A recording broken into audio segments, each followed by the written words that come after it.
All right, looks like we are live, I believe. Let me know in the chat if you can hear and see me all good. If you can, welcome to another episode of Your First Jungle Clear. This is the show where I take a look at the early jungle pathing from members of my community. Why, you asked, why the early jungle path? Why not the full games? As a jungler, early game's really important. You have the most impact. It really affects your momentum for the rest of the game. So if we clean up a good early game, our games are going to be much easier. Otherwise, if you have a bad early game, you're going to be playing the game on hard mode. Obviously, as junglers, you don't get as much gold as laners, so we need to be having solid early games, impacting the map, good ganks, efficient jungle pathing, identifying win conditions, all really important stuff. So we are going to get our first guests on the show tonight. So tonight we have a Silver Wukong, Diamond Wukong, Silver 1 Warwick, Diamond Wukong, Silver Hecarim, Diamond Elise, and a Diamond Kindred. So we have a pretty good range of champs here tonight. Pretty excited to go over this one. The way this works, if you're first time here, if you have any questions, feel free to ask them anytime during the chat. I am focused really hardcore on the person that I'm doing the review with, but I always take a look at chat and answer your questions in between reviews, but also I will look at the chat as well in between the reviews. Alright, so let's drag our first guest in here, which is going to be Phillip, I believe. This is the Silver 1 Warwick over on North America.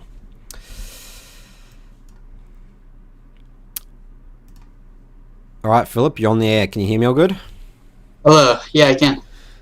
You can or you can't? I can. Excellent. Alright, Phillip, welcome to the show. This is obviously your first time on. Seeing you in the Discord, pretty active the last couple of days. This is a Warwick game of yours. I'm going to get it up on the stream in just a moment. Let me know when you can see it all good. Alright. I think my stream is like a few seconds behind. Yeah, so there is about like a 4 or 5 Alright, second yeah, I can see it now. delay, but I'll sort of take it into that account when I'm doing the review with you, Phillip. Okay. And your name is Phillip, right? Like, that's not just like your Yes. IGN random, because sometimes people have real life names as their IGNs. That's not their real life name. So Yeah. Yeah, that's my name. all right, so we'll get into this in just a second. Finite in the chat says, am I watching YouTube chat? Yes, I am, Finite. If you have any questions, feel free to ask. I will answer during or after each review. All right, Phillip, so this is a Warwick game of yours. Warwick's your main champ.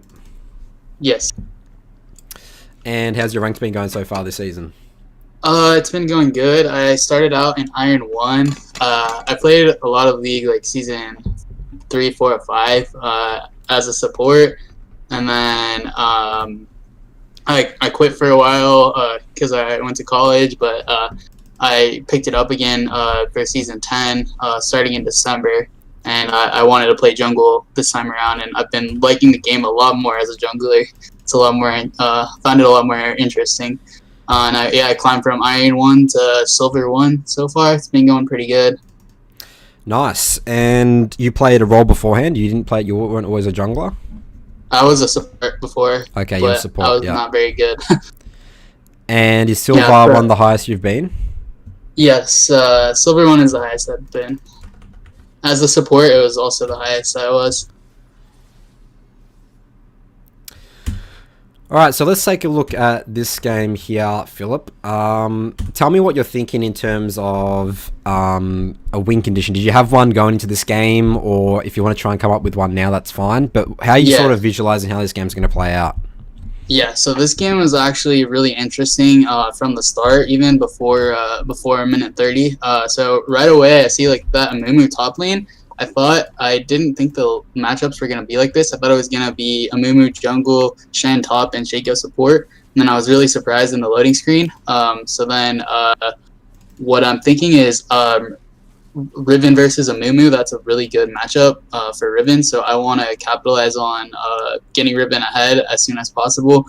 I also think that I want to try to be around the mid lane because I think the Nocturne versus Talon is going to be very volatile. Like they're going to be wanting to fight a lot, so I want to be there when those fights break out. And bot lane, I'm not really sure how to analyze that matchup, so I kind of going to stay away from bot lane.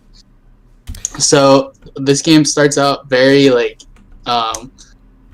not usual. So before the game starts at like 1 minute, I'm trying to go place a ward on the other team's Raptors. And Shaco, I actually see Shaco in the Pixel Bush top lane trying to do the same thing on my blue side, placing a ward. And then what I'm thinking there is, okay, he's probably gonna try to invade me level 2. He might like that. I was thinking he might try to do that. And I wasn't sure what to do, so I decided to stick with my plan, which was start bot, path towards top, and try to get to Riven early. And then what ended up happening is he did invade me, and then things went crazy. I asked my team, I just started pinging my team for help, and then he ended up, we weren't able to make it, and then he took my buff, and then then I ended up having to go bot side of the map. I wasn't sure if I was going to win the 1v1 at level 2, so I ended up just giving the buff and going away. And I think that was a mistake. In retrospect, I think knowing that he actually did invade me, I think I should have just started top, secured my blue, and then pathed bot, even though I wanted to get that fight with Riven. I think it would have been better to match him so he couldn't invade me level 2. Okay, so yeah, this game is a huge variety bucket. Like, I have no idea what's going on. We have an Amumu that, yeah, I agree, assume jungle. Shen's a top laner. I have seen Shaco support. Shen support does work, so especially in lower elo, you sort of just need to just go with it. It's like, I'm just not going to know what's going on until I get into the game and see summoner spells, really. So, yeah, I mean, I think Warwick's very limited in terms of jungle pathing you can do. Like, really, it is like red, blue, Gromp into like pressure, or you can start topside, blue, Gromp, wolves, red, or maybe skip your wolves if you feel like you want to gank bot. But I think your game plan is fine here. Jinx, Karma into a Kai'Sa, Shen, like definitely potentially gankable. But I think that potentially getting a Riven ahead and abusing Amumu's very weak early, and also he's very vulnerable. He's very easy to gank. He doesn't really have any sort of escape abilities. Is definitely the right plan. And I love that you said here, Phillip, that mid's going to be very vulnerable. Like, absolutely. These guys are both trying to hard push to try and roam, right? Nocturne's like very much like push, roam. Talon sort of wants to do the same. So there's going to be a lot going on here. One thing I would take into note is that Nocturne does have teleport, and Talon does have Ignite, so that's a little bit scary for the 2v2, as well as Shaco has Ignite as well. So that's something I'll definitely take into consideration as well. Okay, I did not think about that in the game, or even notice, really. So this is strange, honestly. I did not expect a Shaco to go red straight to your blue and a Warwick. This is not something I see often. Yeah, I did have a feeling that this was going to happen because I saw him trying to place a ward on, I assume on my blue buff earlier before the camp spawned. And then I know when I do that, I'm looking to invade. So I was assuming he was looking to invade. And then that's why I placed that ward in the pixel bush, because I wanted to catch him on the invade. So I see him here, and then I start pinging my team and like trying to get out of the way, because I don't have my E right now. And I'm not sure I'm going to win this fight, especially if he manages to hit the smite and steal the buff, then he's going to have the level 3 on me. So I just backed off because I was not confident to win that fight. Yeah, so tiny details here, Phillip. So the first thing is, as the moment we see Shaco here, we're going to back off the blue. Yeah. So this is like somewhat comedic to me, and like if a Shaco's doing this to me, I'm just going to be like, okay, come here, I see you. What do you want to do? Do you want to take this blue buff, or do you want to hang around here? Do you want to fight? Because the answer is you actually can't fight him. The fact that he has ignites and you're taking some damage from this blue buff. So you take a lot extra damage here. So what you want to be doing right here, Phillip, is just straight away, like as soon as you see Shaco, you're going to run up here. You're going to tell your laners, hey, Shaco's here, and you're just going to sort of just sit there and just wait for him to see what he's going to do. It's like Shaco sees you, like you're going to be like ideally not this health, like you probably should be healing up for red buff. You're just going to see Shaco will see you, and you guys sort of just like do a standoff. You'll be like, okay, Shaco, what do you want to do? Do you want to take this blue buff? Like, you can't take it in front of me. I can't take it in front of you. It's sort of like a stalemate, and you just sit there and just be like, okay, well, my team has the advantage because they can collapse on you, right? Like, you're in the disadvantaged position. So all you do here... I was pinging my team there too, as you can see all the pings on the map.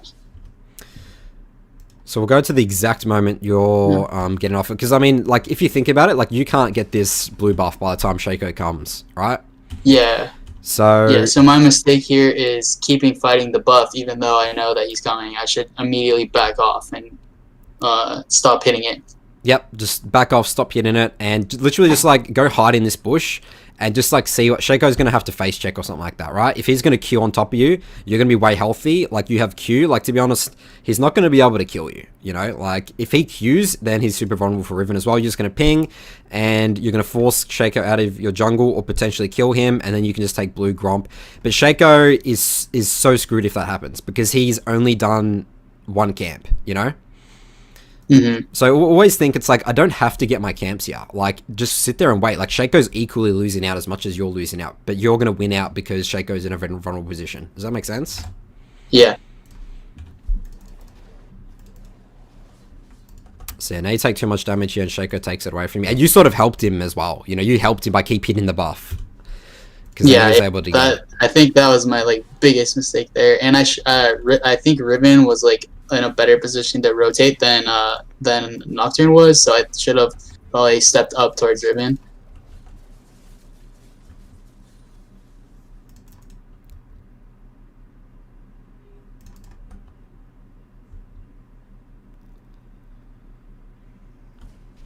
Okay, so you decide to go for his blue here. Yeah. So where's Shaco right now? I am not sure. I think in the game, I think I knew where he was in the game, but I can't recall. He just fought mid and then retired topside. Oh no, there he showed topside, and that's why I was like, okay, he's top. I'm gonna go take his blue. Love it. Yep, this is good. Good reaction. Yeah, and then I just did wolves to hit level 3 before that. And that was my first plan was hit level 3, and then I saw him top, so I ran straight there, got that. I'm assuming he takes the top scuttle, so then I go grab the bot scuttle, and we go 1 for 1 on the scuttles. Nice. All right, good gank here. We're level 4. All right, so I really like what you said there, Phillip, is that you did wolves just to get level 3. Like, you could have easily been like, oh, I'm just going to run straight to blue, but for Warwick, your objective early is to get level 3 ASAP, because without your fear, your E, you don't have the CC and you're super squishy, right? Because you get to also use this damage reduction. So as Warwick, your goal is always level 3, level 3, level 3. How do I get that as soon as possible? That's why that blue Gromp wolves is such a popular, red, blue Gromp is such a popular path. That's my standard. That was the path I was going for too. That's what I usually take, or the opposite path: blue, Gromp, red. All right, so we're farm. This is pretty efficient. I like this. Okay. I really hate this with the spectate bug right now. I don't know if you know, but since the last patch was released, you can't see camps at all on the map. Yeah, I noticed that too. It's quite annoying.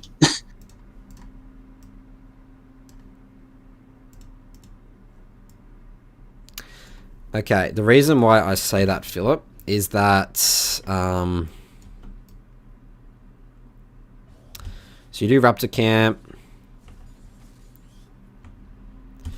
Okay, what I'll be doing here, Phillip, is create an efficient jungle path around Dragon, around bot side. So what you want to be doing here is go top, take your Gromp, take your wolves, then reset, and then we're going to go down to Dragon. Yeah, because now the position I put myself in is my jungle camps bot side are down and they're up top side, so I need to go top side, but the Dragon's up, so I would really prefer to be bot side. That's right. So I should have planned ahead to get the top side camps first so that I could go get the bot side camps while Drag is up and then be around Dragon after finishing my bot camps. Because, yeah, as you said, now you're forced after this. It's like, well, I need a base. And go top side, right? Which is what you really don't want to be doing. So Shaco is bot here. You go top side, clear your camps. No. Okay, we do go top side. There's a little bit of hesitation there. there does the seconds of hesitating does make a difference. Like, it's very small, but like, you look like you're pathing bot and you're like, no, I need to do my top camps, you know? You just want to be very decisive. It's better to be decisive in League than just being like hesitation. Hesitation equals inefficiency, equals bad decision making. Yeah. So your Nocturne does really well there. He pretty much does your job for you. He ganks bot and then they take Dragon. Yeah. They pinged me over, but they got it before I even got there, so I just wasted time walking there.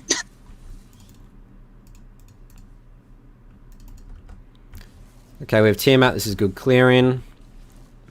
Yeah, that's why I backed right after Gromp too. Is I wanted to get Tiamat. I just got enough gold for it.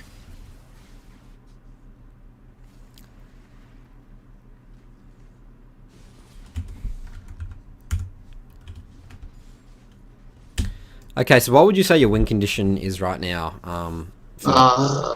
Looks like Nocturne is pretty fed, and Riven is losing to the Amumu. So, I feel like the win condition is, and bot lane is ahead too. So I feel like we want to just play around Nocturne and Jinx. So kind of opposite of what I thought from the beginning. But I think here I was thinking about my original plan. I never like alternated that. I never made that connection in game, so that's why I'm going top here. Yeah, so as you said there, the key word there is you didn't adapt to what's going on in the game. It's like right now, I really don't care about this Riven. Amumu's starting to get a bit tanky here. He has some armor items. This is not too bad. The fact that right now, I mean, bot's like dead. Mid has to like clear the wave. Like, you don't really have much to do here, except for potentially just basing and going bot side. I don't even think Riftchild's an option here because we don't know where Shaco is. Actually, did Shaco die bot? No, we don't know where Shaco is, I don't think. So this is just the base right here, Phillip, and then we're going bot side. Your camp's gonna be coming back up. And we just want I need you to come here and get some deep control boards and just start pressuring bot. The other option as well is you can just go bot side here, look for a potential gank mid, and then look to try and get Riftchild off a gank mid. But killing an Amumu here is not going to do much. It's not even gonna allow you to potentially get Riftchild as well, because this Talon and Shaco is gonna be more of a problem than this Amumu. Does that make sense? Yeah. Yeah, I in hindsight that I should have adapted in the game to the situation, but I just stuck with my original plan, which was a mistake. Because the thing is if you get counter ganked here, Phillip, by like, I mean, let's say we just saw Talon roam right there, right? So that was you weren't keeping tabs of Talon. But if, let's say if you got 3-manned on this, which was very possible because they didn't show on bot at all, you just give 2 kills and you potentially give Riftchild, right? And that's the thing as well. Whenever you are not playing around your win condition or members that are weak, you're opening up the risk of just straight up dying, right? And then you actually, like, you don't need to the point of like this is you don't need to do this to win the game, you know? Like, if you just keep going bot and use your ult to dive bot potentially is much better, because that's the thing as well, is using your ult. It's a pretty big cooldown. It's not like you're going to get this tower anytime soon. Like, again, I say Riftchild is actually hard to get here because Shaco and Talon are more of a threat than Amumu. Yeah, and you're right. Yeah, Talon was coming, and Amumu Shaco was mid lane too, so they easily could have, if they were both coming, then we probably would have died. Okay, so you do take Riftchild off that. So, I mean, again, I think that this is just the situation we just got away with this, that it's a bit lower elo. I mean, Shaco hasn't showed on the map for the last, like, 2-3 minutes. I don't know what he's doing. Okay, he is there, but, yeah, I mean, if think of the situation right now. Like, look at Talon. If they knew that potentially the obvious thing was you to come do this rift, they check this right now. Like, you guys don't have ults. Like, you guys just we lose. Yeah. Nocturne doesn't have ult. Sure. Nocturne's not here. If Nocturne was here, I think this is a good move. The fact that Nocturne's not here, yeah, maybe not so much.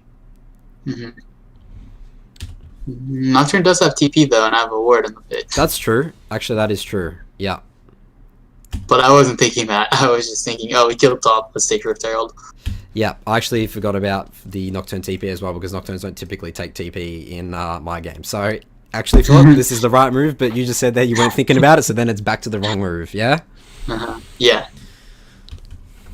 Alright, that's all I want to go over for your early game here, Phillip. Anything else you want to ask around this game, or questions in general? No, thank you. That was really helpful. Excellent. Alright, Phillip, well, thanks for coming on the show, and I'll potentially see you next time. Yeah, see ya. Thank you. See you later. Alright, that was our first guest. We will now move into our next guest in just a moment. If you guys have any questions in the chat, now's the time to ask. This is a Diamond Wukong game. I actually have not reviewed a Wukong game before, so this is going to be pretty fun. I do think Wukong is a potential jungler. I have seen him work in high elo as well. Alright, so let's get this game up first. Let's go back to this screen. We are on EU West for this game. So I'll switch servers here as well.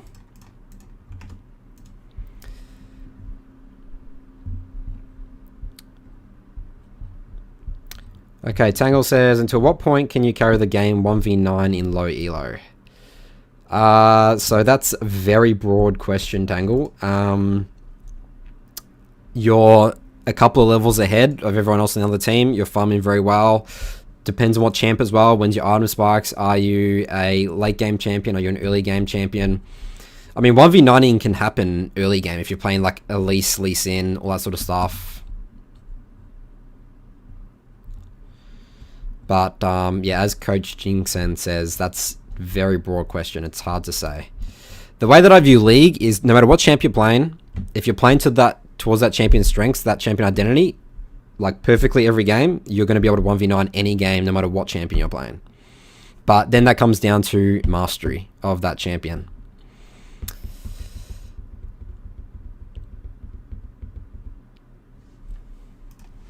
Alright, so what are we doing? We're going on to EU West, sign out.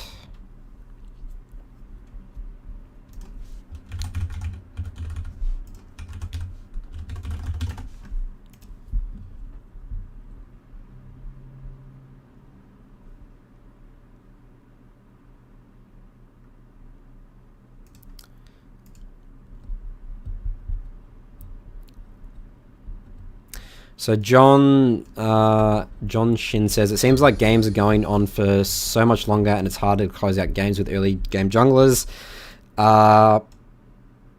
You can definitely close out games with early game junglers no matter what elo you are in. It comes down to playing around a win condition and not spreading your resources too thin. So the way you want to be thinking of early game junglers is, I'm just going to hammer a certain point of the map till it breaks. I talk about this in my Xin guide. I call it the hydraulic press mindset. Very effective in lower elo because no one's going to... Well, A, you tilt people and people just leave the game because they're literally like 0-6. And number two is objectives like... if you're securing objectives like Dragon, if you get every Dragon, you start Dragon at 5 minutes and you're getting every Rift Herald, you can easily close out games. 2 Rift Heralds, and if you get Dragon Soul by around... I think the earliest you can get is 20 minutes, 22 minutes, let's say. It's probably not going to be 20 minutes on the dot. If you have Dragon Soul at 22 minutes, like, there's no late game team that's going to be able to beat you. Unless you get into real late game, which is like, you're just adding an extra 30 minutes. And then you're just coming down to just not dying. That's the other thing as well, just don't die. If you die, as soon as you die as an early game jungler, you're off the map, you're not pressuring, you're not getting farm. It's not good. But the best thing about early game junglers is you dictate the pace of the game. You know, like if you're playing a scaling jungler, you're sort of just sitting back and hoping your lanes don't, you know, die. Or the jungler just doesn't super hardcore out pressure, which is out of your control. But obviously it's more in your control later game if you're playing a scaling champ because you can, as Tangle said, 1v9. So Derek says, are you close to finish my Hecarim guide? Yes, I've played all the games. I played 80 games. 65% win rate. It should have been a lot higher. The last 30 games I played was when I really figured out the right runes, the playstyle mindset. So it should have been a lot higher, but that's what I'll talk about in my guide. I'm planning to finish off the presentation slides today. Tomorrow record, next day publish. That's the plan of attack, but give or take an extra day if I'm like not happy with it or I feel like I need to play a bit more games, but I'm pretty sure I have enough footage right now to make the guide. Specifically some early games I want to go over some examples of based on the game plan that I came up again in those 30 games where I felt like, okay, I actually understand Heck now. This is how you'll be able to carry with him. And actually Hecarim's getting some buffs as well. That have been announced on Twitter. We don't know what the buffs they are, but we know he's getting buffs, which is a little scary because if they change something significant of him, then I've just spent all that time making that guide and now it's like, well, that's not the way you play him anymore. But I'm pretty certain though that the way that I talk about him and play him in my guide is how you want to be playing Hecarim in general, unless the champion gets reworked. So like unless he literally gets reworked, which he's not going to, then the guide I will assume is going to be very, very useful and practical, which I like all my guides to be. Alright, so we're going to get this game up now. Again, this is a Diamond Wukong game.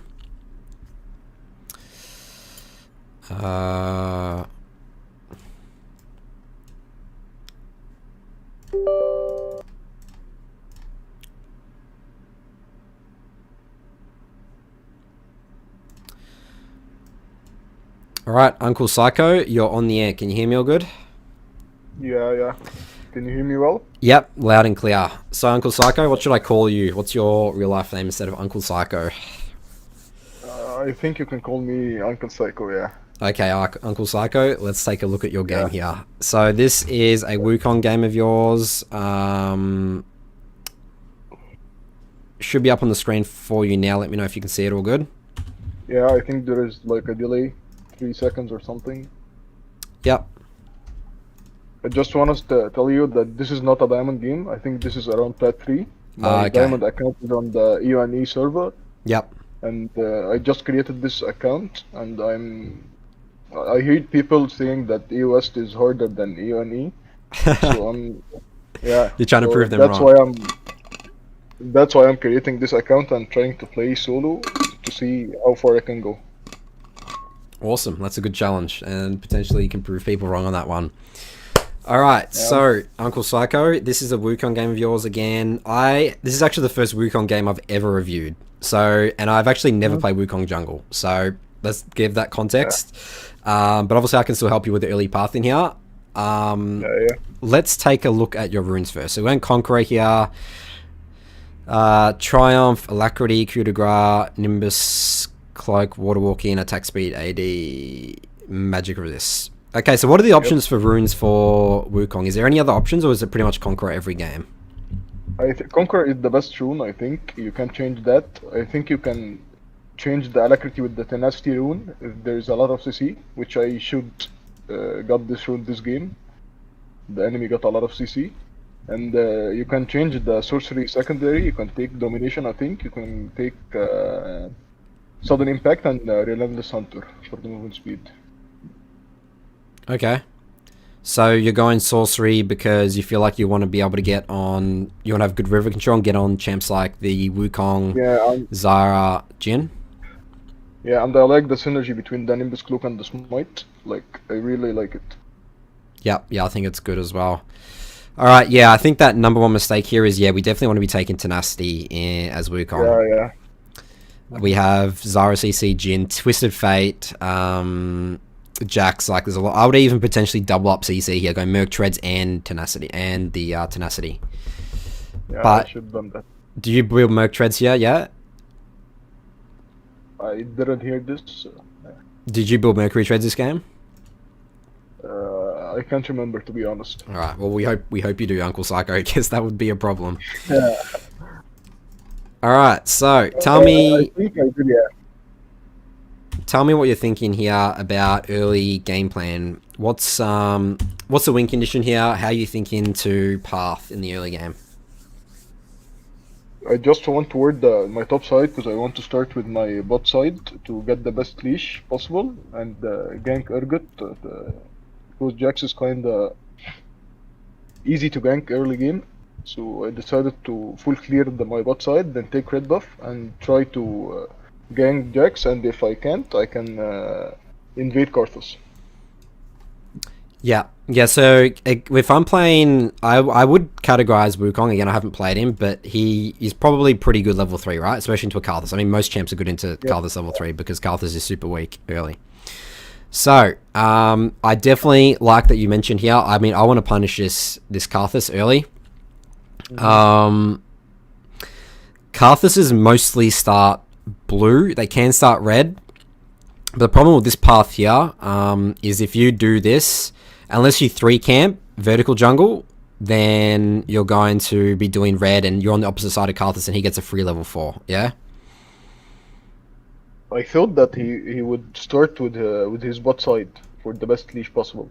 Yeah, so that's also the thing I see in lower elo as well, is that junglers, no matter what, they will start bot side because they're leash. So, again, I'm not sure, like in Platinum, I feel like they don't do that, but like I guess if they do, if you've got experience with it, then that's fine. I mean, that's perfect for you. If you're starting blue, he starts red, that's perfect for you, right? But that's always something I want to be cautious of, is if I'm starting blue here, then, and he starts blue, then we're going to be opposite sides of the map, and Karthus gets a free level 4, which we don't want to be doing, right? Yeah, it would be so horrible, I think. But I really like that you're looking to gank top here, because we have an Ignite Urgot, which is very strange, to be honest, but this guy's playing for lane phase, and we have the kill threat as well on this Jax. Yeah, and he ended up losing mid again. Okay, so Zyra has actually stolen the red buff. Did you know this in this game? Yeah, I noticed. Excellent. So that means Karthus is beyond screwed right now. He's going to be literally 10% health in his jungle for the rest of this time. So, this is great for you. So I'll be thinking right now, alright Karthus, that blue is mine. Yeah, this is what I did.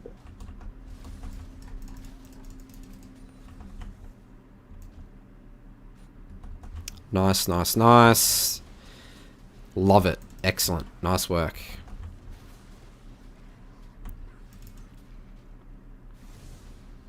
Nimbus Cloak OP. Alright, let's take a look at this again. I feel like that Jack should have died here. I think I misplayed this. I was afraid from his stun. I don't know why, but I did.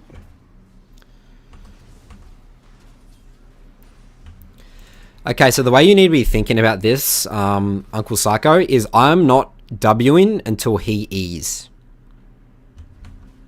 I think I was just panicking, you know? Yeah, this looks like it's panicking. Think about it right now. Yeah. If you got an extra auto attack here, then W'd, you know? Like, you have 10 stacks of Conqueror right now, right? He has 0 stacks of Conqueror. You win auto attack trades until he E's, right? So right here, if he wants to, if he doesn't want to E, then you win this because you have 10 stacks of Conqueror and red buff. You're level 3. And I also got my smite to smite the growth. And that too as well. So literally, like, just auto attack this guy until he E's. As soon as he E's W, you have flash, then you kill him. So Jax 100% dies here. Yeah, I misplayed hard.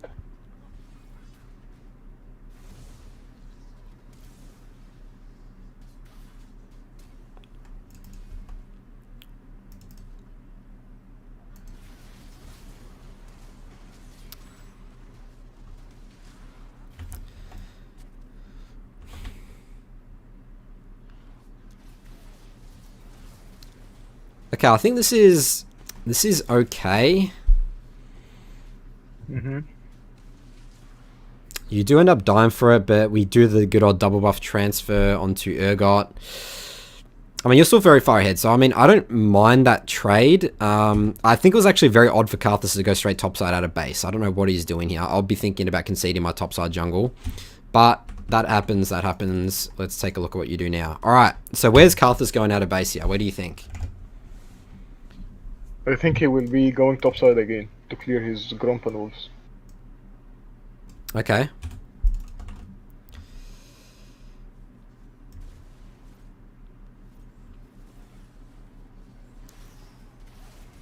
Nice gank here.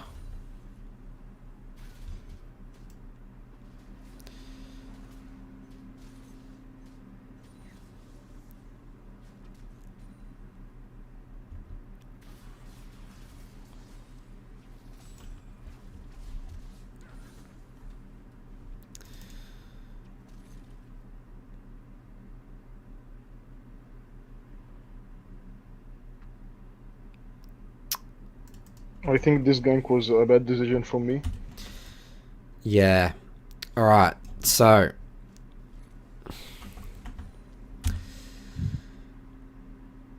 So, I mean, like, obviously, like, right now he's pretty pushed up here, but he's going to be walking back soon anyway, right? Because this wave's going to push back in, right? Yeah. The biggest reason why I don't want you to gank this is right now, like, if you gank this and it doesn't go well, you show on the map for free. Like, because right now, look at this guy, he's full health, right? Like, this is unlikely you're going to be able to kill him. Like, you're Wukong without ult. So... you need to start clearing your camps, UnclePsycho. Like, we've ignored our camps for a little bit now. So, like, right now, all our jungle camps are up. Actually, Karthus is taking your raptors. You did the gank bot. Like, I was actually even hesitating to talk about, like, gank bot was good. Like, I think that was okay. Obviously, in hindsight, it looks pretty good. But right now, you need to stop thinking about ganking. I need to get level 6 as Wukong, right? So, we haven't farmed for a while. I mean, if you think about it, you had 16 CS about 2 minutes ago. And now you have cleared one camp in about, 1 minute 32 minutes. So, like, there's a lot of inefficiency going on here. And this is, like, overkill ganking. You're thinking you're an Elise or a Elise or something like that right now, right? It's like, I'm going to keep killing, kill. And again, the percentage of this gank happening, he's full health. There's no heavy trades going on here. Fizz doesn't have Ignite. He doesn't have Flash. Like, you don't have Flash. I would say percentages gank working about 20%. And I always want to be playing League in high percentage plays. Yeah.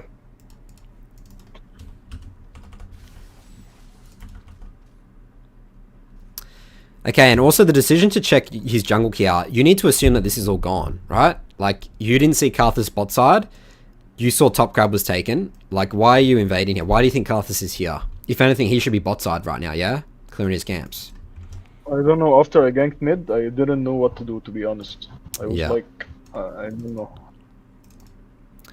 So, essentially what's happened now is Karthus is actually completely caught up, potentially going to be ahead of you now. So, Yeah. this is a big problem, UnclePsycho. You had a good early game, but after that, like, look at this. Again, gank. We haven't cleared a camp still in literally almost 3 minutes now. We're starting to fall very far behind in experience and gold. At the end of the day, you still need to be strong. I like that you're thinking of impacting all 3 lanes right here, but there's always a balance, you know, and we still want to be level 6 as Wukong. That's when you're really strong. You have ultimate. Alright, again, you see your mindset here, gank again. Still not doing camps. I'm level 4, level 5 now. Alright, you're lucky you steal this wave. This actually helps you get back into the game, honestly.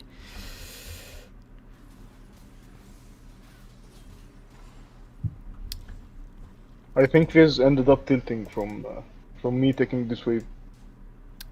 Well, there's no real reason for him to tilt, I don't think. Like, that was, the wave's even now.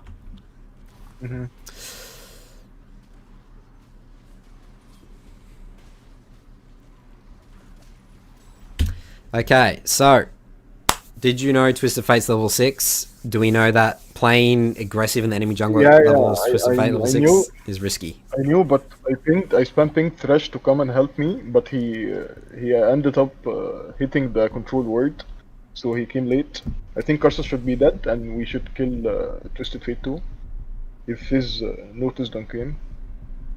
I don't know if it is the right decision, to be honest. Yeah, it's a very not good decision. I know Zara just died, but Jin and Zara are coming back on the map. Look at your Kate. Does Can Kate help you? And Fizz, I guess, can potentially help you, but he is not level 6 yet. So, he's very weak. So, all those factors, we don't invade. Yeah? Yeah, you're right.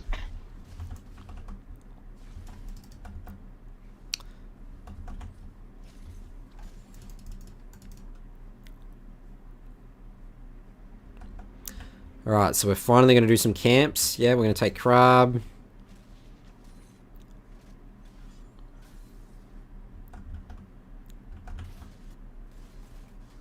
My problem in all games is when I go behind, I can't play the game. I don't know why, and I can't even think.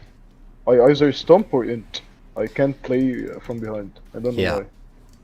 So, I mean, from this game, I would say the answer to that question is that you keep thinking to pressure, and you need to, again, bring that balance back. It's like, okay, I still want to be strong. I still need to clear my camps. So, the way that I view your gameplay, especially that gank mid, that's because you're taking very low percentage plays. So if you take high percentage plays all the time, then there's more consistency in your gameplay. Because let's say, for example, that mid gank Twisted Fate worked, right? It shouldn't have worked, but let's say it works, and sometimes in lower elo it does work. Then you're rewarded in your head. You're like, oh, I did the right play, right? But like, it was the wrong play in the first place because it was a low percentage play. So that's where the inconsistency comes in for players' gameplay. It's like they're constantly taking low percentage plays. They're like, oh, I'm just going to fight here. I'm going to fight here. I'm going to fight here. Oh, it could maybe work. It could maybe work. Versus, I'm going to do this. I know it's going to work. I know it's going to be high impact. I know I'm going to potentially get an objective off it maybe.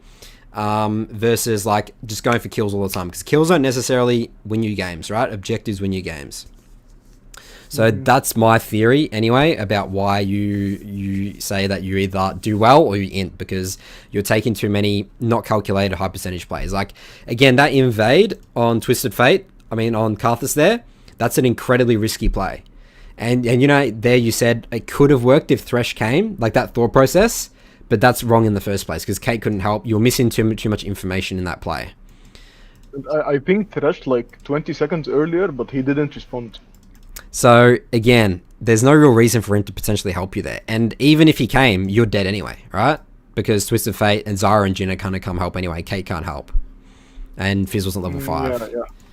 So, like really dive into your thought process in these games. It's like, okay, I'm inting or I'm doing well. Look at those plays. Even doing well, did I do well for the right reasons? That will really help you improve UnclePsycho. It really helped me. To sort of know, okay, this worked, but should it have worked, given the information. So we take Dragon there.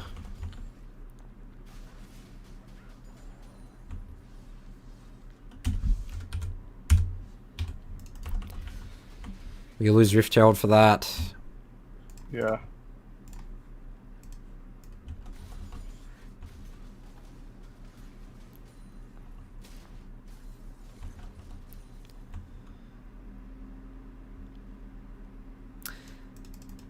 Okay, so the way that I would review this as well is that if I lost that Rift Herald, I'll want to figure out why. Why did I lose that Rift Herald? And it goes back to all the things we've talked about over the last 9 minutes. But this game, you should not have lost Rift Herald. The fact that you had that early start, like Karthus lost his red buff, you should have gotten dragged way earlier, and then you should have been the one to get Rift Herald, especially the fact that you have a 2-0 Urgot right now. So this should never happen, right? So I can't tell you why you lost your Rift Herald specifically. It all goes back to all those decision making, like the momentum, the path in, like they're not having clear direction in the game, thinking, okay, I'm just going to do Dragon here, and then that's great. Then I can be topside at around 8 minutes to get Rift Herald, you know? You never want to be trading the fact that you're trading with Karthus right now. Like, this is good for him because he outscales, you know? Yeah. Alright, so that's all I want to go over for this early game here, UnclePsycho. Is there any other questions you have around this review or in general? I just want to ask you about the debate between the UNE server and the US. Do you think there is a huge difference between the two servers? I don't know because I haven't played on either, but I always say, who cares? It doesn't matter, right? We're trying to be better junglers. We're trying to improve at League. If you get good at League, it doesn't matter what server's better. You're going to climb, right? I mean, based on what I sort of have seen, like obviously there's a lot more pro players on the top end of European West. So I'd say that the top end of Europe must be better than the top end of EU because they're not like the best players in the world. But in terms of, I mean, I would say that doesn't matter until Diamond 1 plus. What I've seen, I mean, I have some members that I work with for my coaching clients, and one of them is actually like Diamond 2, Diamond 1 European West, and the level of play I see in Diamond 1 is really not good. I couldn't tell the difference between that and EU, NE, Diamond 1. So that's just my experience as well. So I think it doesn't matter until you're like Grandmaster plus. Yeah, gotcha.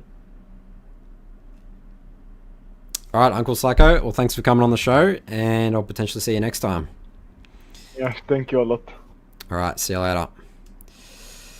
All right, so that was our second guest. Our next guest is going to be Bottles, who is in the chat. Silver Hecarim. This is awesome. I'm potentially going to be doing a quick, brief overview of my Hecarim guide that I'll be releasing in 2 days' time.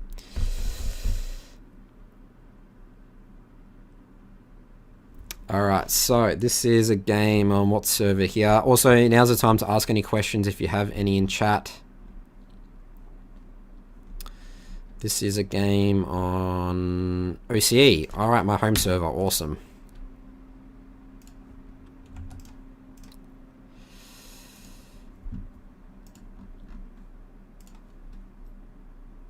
We actually have 2 people from OS in this episode. We have also Ginseng, who's in the chat, who's going to be after this one. So 2 OS people in a row. Great.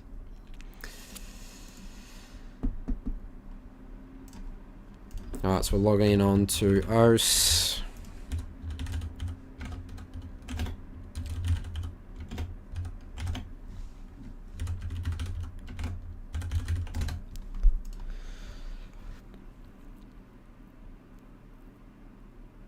So Derek says he's looking forward to the Hecarim guide. I'm looking forward to publishing it. It's going to be good.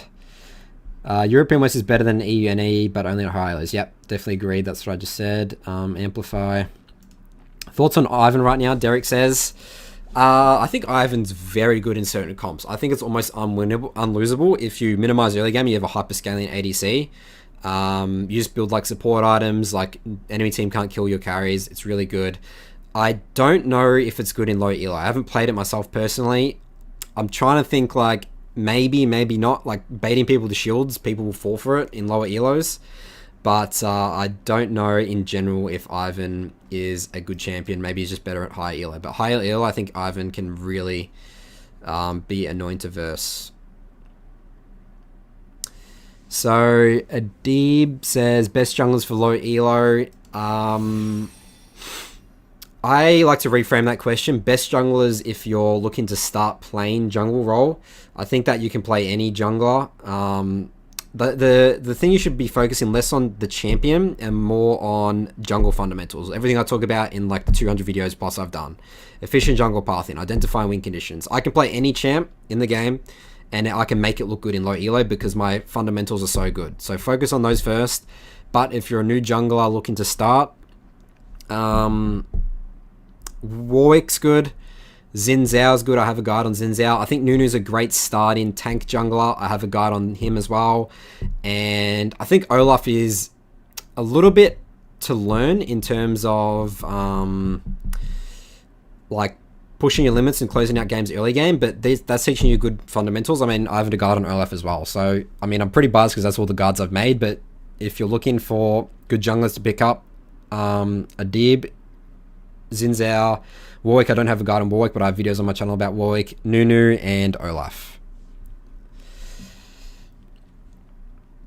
Trundle as well, actually. Trundle is a pretty good beginner champ as well, especially in lower elo. So Blosser says, I like your jacket, Nathan. Thanks. I actually got this from Worlds 2017. It was actually from Wuhan. It was actually China, Wuhan, where Worlds was at that time. So it's literally the outbreak of the coronavirus, which is pretty ironic, I guess. But yeah, it's actually really comfortable. I love it. Also makes me feel like a world champion, even though we lost. We got knocked out. Dial was the team that I was with. We got knocked out in the first round.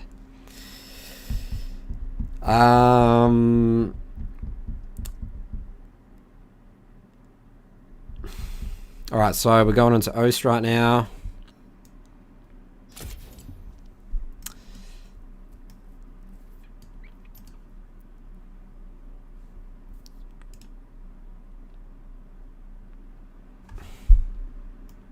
Alright, Bottles, I'm going to drag you in just a moment. So Johnson says, when would you say team comps really matter? Team comps really matter at Diamond and above. Every single game, when would team comp not matter? I mean, I guess it matters, but it shouldn't be a focus or anything you're thinking about. Like, you can pick any champ and make it work below Diamond.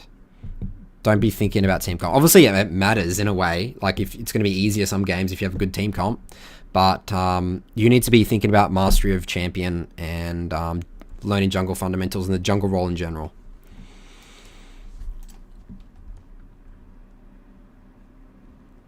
Alright, so this is a Hecarim game. Which one is it?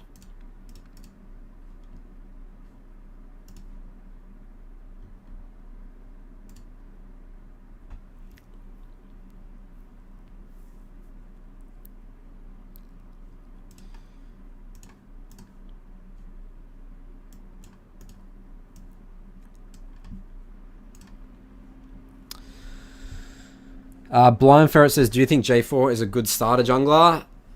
I think he's okay, but the other junglers I listed, I think are better, because there is that skill shot factor, the EQ, that actually takes a lot of practice, and the EQ combo is really important to be hit in. So, personal experience, I think lower elo players are not too good at hitting skill shots. And he's very reliant on, like, he's not a scaling jungler either. So it's like you have to hit that EQ and win early games to be good on that champ. So I think he's not too beginner friendly, to be honest.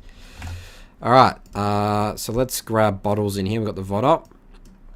Alright, Bottles, you're on the air. Can you hear me all good? I can't hear you if your microphone's muted.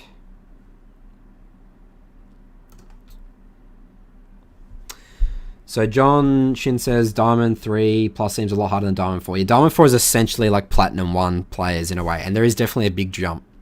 I mean, Diamond 4 0 LP, people also, I guess, aren't trying as hard. Alright, Bottles, are you here in the chat? Can you hear me on Discord? Is my mic working? I'm pretty sure my mic's working.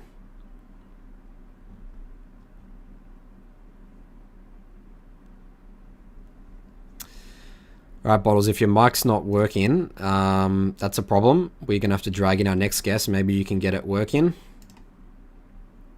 Are you there? Oh, yep. Hello? Yep, we're good. Have my Can you hear me Discord good? settings on. Yeah, I can hear you fine. Excellent. Sorry about that. No problem. Alright, Bottles, this is your first time on the show. Welcome. Yeah. What should I call you? What's your real life name? Ben. Ben. Alright, Ben. Your game should be up on the screen now if you can see it. Yep. So the way this works is, yeah, just mute the stream and then listen to me on Discord. There's about a 5-second delay, but I'll take into that account as I review the game with you. No worries. Alright, so this is exciting. This is a Hecarim game, Ben, and Yeah, I'm obviously definitely. making my Hecarim guide, so I'm sort of going to be talking about a little bit of a quick run over the Hecarim guide. Runes. By all means. Conqueror, Triumph, Alacrity, Coup de Grace, Celerity, and Nimbus Cloak, and Attack Speed, AD, Armor. Okay, so what you want to be doing here is taking Presence of Mind. Reason being is that Hecarim has serious mana issues between levels 5 and 9. And that's a very important part of the game. And Triumph, I feel like, is not needed based on the fact that you're ideally just going to be one-shotting people. Like, there's no, like, close fights. That's not how you want to be thinking of Hecarim as that champ. I know some people like to go with Cinderhulk, and, like, they like to think of Hecarim as, like, a sustained damage, like, long fights, but it's actually completely opposite of how you want to be playing Hecarim. He's like an assassin in a way. You're in and out. The way that I view him, and I'll talk about this mindset in my Hecarim guide, think of yourself as like a drive-by shooter. Like, you're super fast. Drive-by shooter. You're literally just zipping around. You just drive by this place, you clean up, and then you move into the next thing. That's how you want to be thinking of Hecarim.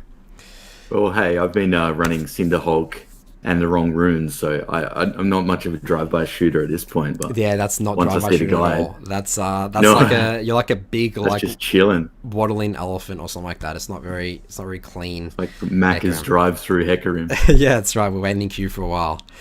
All right, so Presence of Mind, but you actually take an Alacrity Coup de Grace. This is good. I never take Tenacity on Hecarim, even if I'm against a heavy CC comp. I'll just build Merc Treads for that, because the attack speed is so important for the clear. The clear early, and then when you start to get out of control, and then if you get max stacks Alacrity early, you literally just take over a game. You just clear super fast, and you can, like, kill people super easily. Nimbus Cloak is really good, but never take Celerity. You want to take Water Walk in here. Celerity in general is a terrible rune. Mm-hmm. Water walking is very good for the river control. You speed around the map even more, and it helps you stronger in those river skirmishes. And you're also going to take Ignite every single game, and that is combined with Nimbus Cloak, really strong. You can't lose to anyone in the river with Hecarim, with Ignite and Nimbus Cloak. I will talk about that more in my guide, but it's pretty much, I don't think I've ever lost, even to champs like Kindred and Graves that do traditionally pretty well into Hecarim early, especially level 2, 3. Yeah, so that's a quick rundown of everything I'm talking about in my guide for runes and summoner spells. So you have any questions around that? Well, it is one of the few games that I've ran Ghost since I started playing a bunch of games with Ignite. I don't think I ever ran Water Walking unless it was in combination with Celerity, but that's just my bad. I think when I heard all the hype around Nimbus Cloak changes or whatever, I just wanted to get that, but I swapped the wrong one out or something. Yeah. Without giving it much thought. Yeah, so like the Nimbus Cloak plus Ignite is just such an OP combo because you're igniting them, they're trying to like run away, and you just get that move speed, and then you're on top of them getting the Conqueror stacks, and it's like, it's just busted. It's honestly busted. It sounds really good, yeah. Because if you think about Ghost, like Ghost actually annihilates, like, I mean, it cancels out Nimbus Cloak because you're ghosting before a fight, right?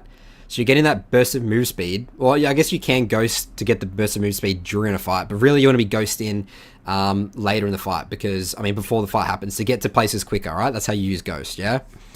Like, let's say you're about to gank and you Ghost, but then again, Nimbus Cloak's gone, you know? But Ignite's great because you're in the fight, you get that burst of move speed, and you do all that insane amounts of damage. Definitely. Alright, so you do the ward there, and we're going to red here. Alright, so I'll talk about my path. Oh, you're actually potentially doing the exact path that I do every game. Let's see what you do with it, though. Yep. Ooh. Okay, so this is actually, I don't know if this is intentional or not, but this is what you've done is exactly what I do every single game. What you want to do is you get level 3, you do red, Krugs, Raptors, and then you actually never clear this. All you do is you try and do something. You're like looking for a fight. Like, think of yourself like after you kill this, but actually ideally you have Ignite because that makes you much stronger. But after you do these 3 camps, I think of myself as like I'm a high school bully. I'm just going to pick a fight with anyone on the map. Like, that's what I'm trying to do. I'm trying to utilize my Ignite. So I like this, the fact that it is a must-see, and you see this. This is really good. But this would work much better if you had Ignite. And that's again why Ignite's really good. Oh, you'll see. Like, it's about to prove your point. Ignite would have been the best best choice. Oh, this is so sad. Yeah, he's dead with Ignite. Because right now, you Ignite, and then that gives you burst move speed, and then you get another Q, he's dead, right? I honestly, because I was running Ghost this game, and I don't usually run Ghost, I was like spam igniting, but I yeah, gotcha. Someone, alright. Alright. Yeah. So sad. That would have been huge. Alright, we get first blood, good gank there.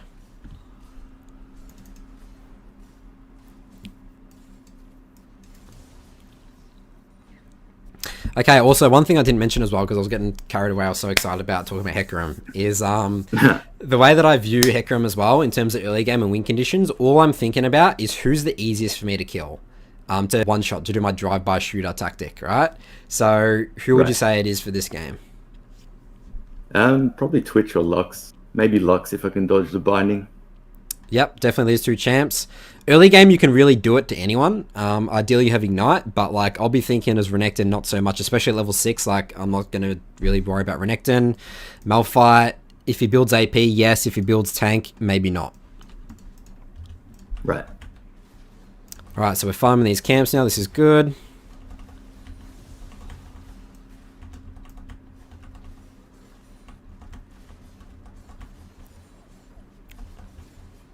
Base, good.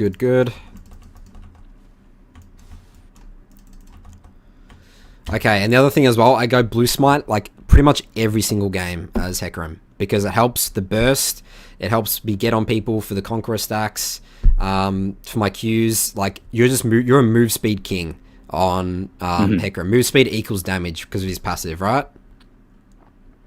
Yeah, for sure.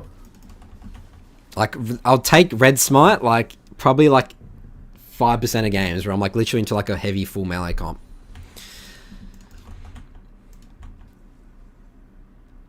Alright, so we wore drag there because we're scared of dragon getting taken. Do our raptors. Oh, this is pretty good, pretty efficient pathing. The other thing as well is that always go Krugs out of base instead of raptors, unless you really think you need to do something mid. So I like that you did that. You did that, but I'm just telling you just for the rule. Definitely always go Krugs first.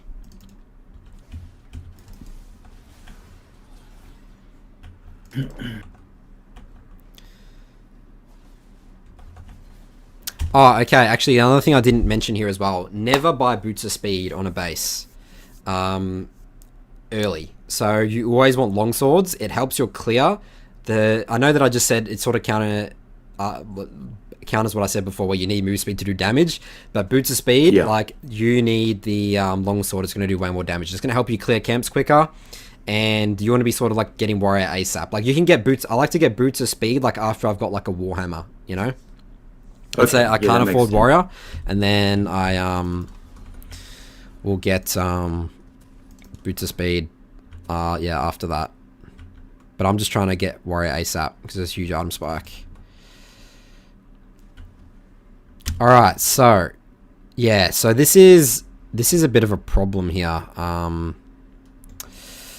Ben, because alright, so let's take a look here. You need to base here because you're low.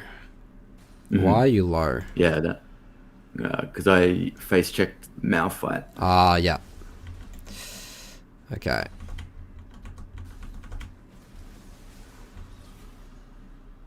Yeah.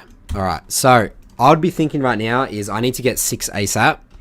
So I don't want to be face checking anyone really, and I want to be trying to get my red wolves. Actually, I mean, it's fine for you to come do this. Just check, like, maybe place your control ward. Actually, you place your control ward here. I guess there's actually not much for you to do here, is there? Alright, what you actually should do instead here is sit bot and just, like, defend these guys for a little bit, and then go do your red wolves. Actually, no, sorry, what am I talking about? Defend these guys a bit, let them get priority, then take crab. You could maybe take dragon off that, actually. That's the thing you could do there if you got priority bot, but I just need you to defend these guys in case Master Yi comes ganks them, because they're a bit vulnerable right here. Actually, your Jinx needs a base, so I really wouldn't do dragon. So, kill these guys, protect them, crab, red, wolves, Gromp, reset, you'll be level 6, back bot, and I'll be looking to try and use my ult on bot, because again, these guys are super easy drive-by shooter targets. Yeah, that's the one. Honestly, I didn't visit bot a lot of this game. I had the win condition in my head that I wanted to get, Jinx and Morgana. Wanted to spam gank that lane, but I'm not sure. So, like, I seemed to tunnel on different things, and the way the game worked out, I just tended to be in Master Yi's jungle a little bit more or something. I think I just fell into this good game, right? I was just pathing, and like I have no explanation for how I played.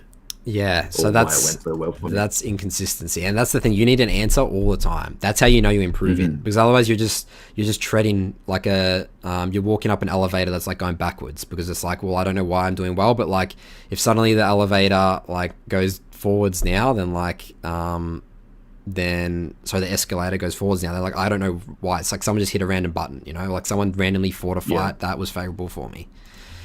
All right, so the thing I don't like about this, and this is why I went back and talked about your thing mid here, you're getting chunked, because this is inefficient, right? Because you're now bot side and all your top side camps are up, So ideally, I never want to be doing this, So that's again why ideally I'm getting those camps before basing to go bot side. Because the thing about right now, you're looking on the map right now at 7 minutes 40 seconds and you're not level 6. So the way that I view Hecarim as well is that I am so useless if I don't have ult at this time. So really important to get level 6. I actually looking as well, what are you building? You're building half Cinder Hulk, half Warrior. What's going on there? Yeah, I'm not sure. I think with that inopportune back, because I have like this item set up, and I just pick the like the long swords, like a quick buy on that tab. So I usually just pick up the long sword. Probably just, I'm not sure. Yeah. No explanation, as I say. This is what I call the Kentucky Fried Chicken KFC variety bucket. This is not building much, and we're not going to be strong. So we don't want to be doing this. We need to be very decisive with what we're buying. Because that sets you back really far. You know, that could be a base. You don't buy a Cinderhawk or Warrior. That's a huge item spike. Then you're much weaker than you need to be. The Longsword and Ruby Crystal are for Trinity Force eventually, but because I always go so you rush Trinity Force next. Yeah. Oh, okay, yeah. No, you definitely. Okay, the build path is Blue Smite, Warrior, and then you build Trinity Force. Also, you're going to build Sheen first every single time when you build Trinity Force, then Stinger, and then Phage last. Okay. Reason being is that, yes, Phage, I guess the move speed is like, oh, well, again, it's sort of counterintuitive, Nathan. You told me before move speed equals damage as heck. But that's true, but you get way more damage, and the CDR is so important because you get 20% CDR from Stinger and Sheen, right? And the Sheen proc, again, goes back to that assassin mindset as heck and that drive-by shooter. You want to be in, out, right? So you don't want to be chasing people down with Phage. Like, you can one-shot someone with your E, Ignite, Alt, Q, another Q, W, like they're dead, like most of the time. Sheen procs. That would be beautiful. And then also you never have mana problems as well. Sheen plus Presence of Mind, like I've never had a fight, I'm like, this sucks. And you might experience that with when you play Heck, when you go in Triumph. Oh, definitely. There's many times where I'm just chilling with no mana, maybe after a fight. Can't really stick around for anything else. All right, so the problem with this is weird. So you're just sort of just walking around the map, Ben, like not doing much, you know? You're like, not level 6, it's 8 minutes. Do you even know where Master Yi is right now? Like, I think this is suicide at the moment. Yeah, he's ganking bottom. Okay, you saw him gank bottom. Okay, well then now this is good. All right, this is good then. Level 6 now. We take your stop side camps. This is good counter jungling. Yi shows up. Nice, you kill Yi. This is good. Alright, how much gold are we sitting on? 930 gold. Your team gets dragon without you. That's interesting. Yeah, I was very surprised. Very happy with that. And we take Rift Herald here because we killed Yi. This is a good Rift Herald core. I mean, this is a really good situation for you. You got both objectives somehow at 10 minutes with your team. Yeah, and counter jungled him. It felt like I just fell into it. But I did react to his gank bottom. I wanted to do something rather than run there. Okay, so you've just based right now, Ben. You need to clear Grump and Wolves right here. It's super efficient. These camps are super close together. We have to clear these camps before we base, right? Like, I think it's really important. I know you want to get down bot potentially as quickly as possible, but it's just too not good to ditch Grump and Wolves. Unless you had a really good reason for doing that. Did you? Not that I can recall now, but probably not. Yeah. Alright, so again, this is weird. You're going for the max KFC variety bucket. You're buying the most expensive one on the menu at the moment, Ben. Cinderhawk, and like, you told me you're going to build Triforce, but then now you're building Barmy Cinder randomly. Yeah, that's some weird stuff. I'm glad you think so. That is some weird stuff, jeez. Alright, so that's all I want to take a look for this early game here. I hope this was helpful. I hope this was a bit of a preview into my Hecarim guide. Do you have any other questions, Ben?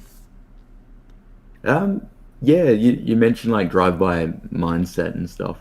Maybe you could go into further detail, because you said in the Discord that he's like a really easy low elo stomper. Yeah. And I would like, is that just because of the build you're running, or the playstyle you have? Yeah, so it comes down to that no one's going to respect your ganks as Hecarim. And you can get these kills and then just power farm. Get these kills, power farm. Get these kills, power farm. And like, there's in lower elo, like, there's never a time where I'm like, this gank that I thought would work, like, didn't work, because they just don't respect you all the time. So it's literally just like, I'm just picking up kills as a drive-by shooter, just drive-by, done, kill. Drive-by, done, kill, you know? So, E into lane. Yep, just the E. Blow flash and ult on them. Yep, blow flash, ult on them, ignite. You kill anyone, literally. And then blue smart as well for that extra burst. Sounds amazing. I'm going to go play some drive-by Hecarim rank games and probably build full items now. Yeah, yeah, that's good. And go like warrior. Sequence. Yeah. And those exactly, yeah. Yeah, water walking. Let me get on that. Awesome. All right, Ben. Well, thanks for coming on, and I'll potentially see you next time. Yeah, thanks, Nathan. You have a good one, won't you? Yep, you too. See you later. All right, so that was our third guest. We'll jump into our fourth guest now. This is another person from O, so I'll quickly take a look at the chat. Let's actually move back to this screen. All right, so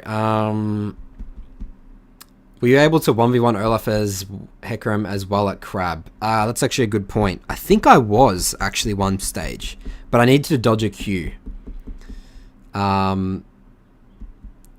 I actually don't think I actually had a game like that, to be honest. But actually, Olaf probably is a potential problem. But remember, you have Ignite for his healing. That's where Olaf is super strong early, because he's low health, he Ws, you can't kill him because he's healing more than he's out healing your damage.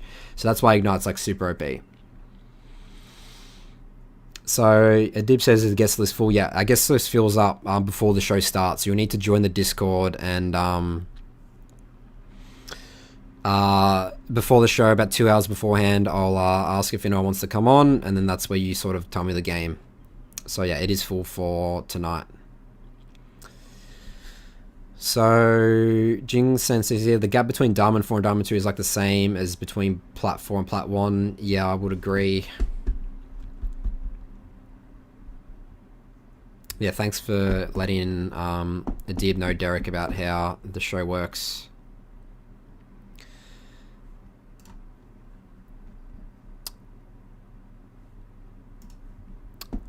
Alright, so let's grab in, I see Coach Jingseng here in the chat. He is our next guest, and he says, with the Ignite, the Olaf 1v1 gets a lot easier, right? Yes, it does, absolutely, to the point where you should be able to kill him, even if he's a level ahead of you. Alright, so we are getting this game up now. This is a Diamond 4 Elise game. Where am I looking? Where am I looking?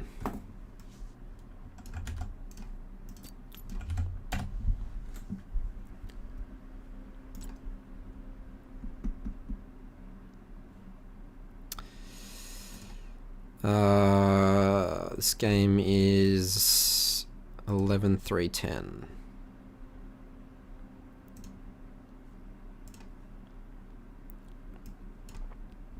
All right, Coach Jingseng, you're on the air. Can you hear me all good? I'm muted. Hello. Yeah, I can hear you all good. Can you hear me? Absolutely. It's Matt, right? Yeah, it's Matt. Yeah. All right, Matt. I'm going to get your game up in just a moment. Easy peasy. So I am playing on not my highest ranked account, but MMR is pretty much the same. I'm playing as D4 jungler. So. Okay, so this is your Smurf account. Yeah. It's my like oldest account. I was hard stuck gold for 3 years on it, and so then when I hit diamond on like a new account, I was like, oh, I'll just kind of ditch this for a while. But now I'm trying to hit diamond on it because it's got all the champs and stuff, and I've been kind of held back by the fact that I'm a bit of a two-trick.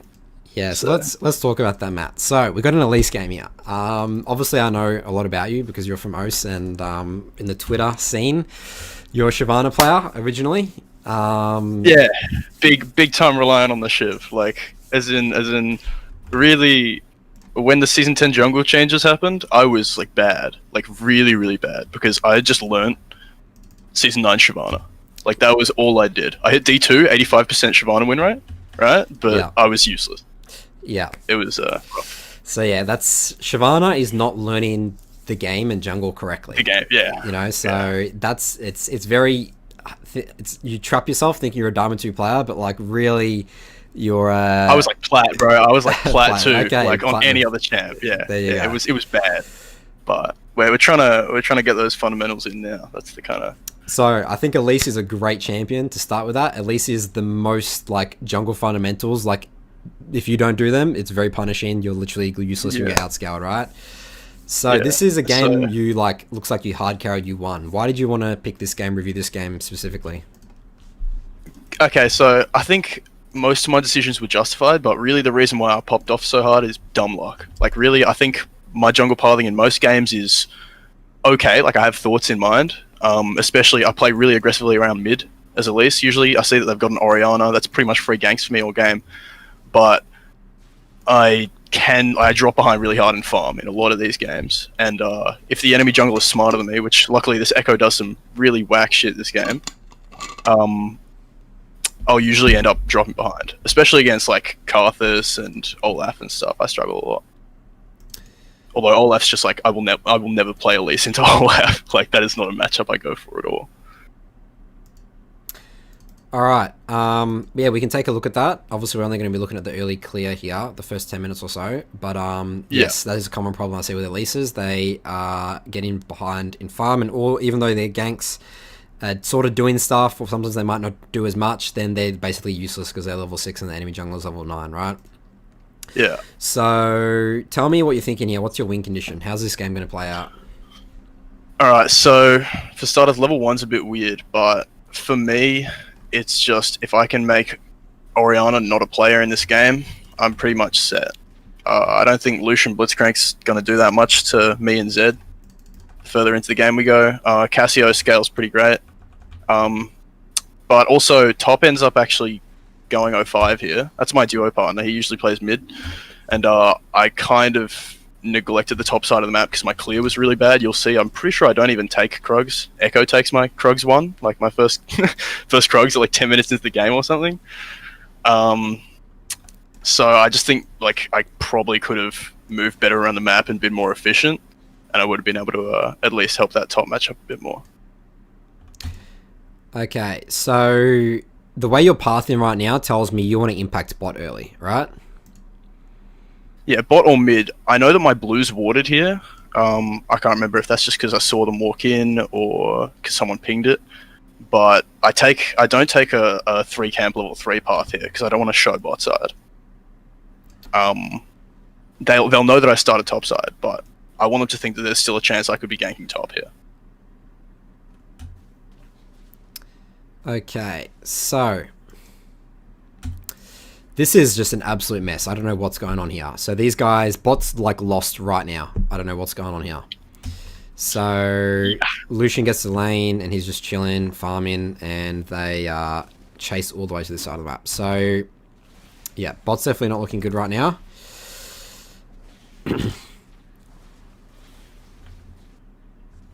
So going back to the ward, Matt, that's why you were scared about the blue buff. You need to be starting sweeper like every game on Elise. You don't need the ward. You don't need to check your buffs. Like, you shouldn't be afraid of an evade against an echo. Yeah, let's start sweeper, because then you would have been able to clear that, and then all your problems solved, right? Yeah. And you know what helps as well when you start sweeper? You give your laners a free level 2 if you kill a ward, right? Yeah. And that can help them win the lane straight out. So we definitely need sweeper.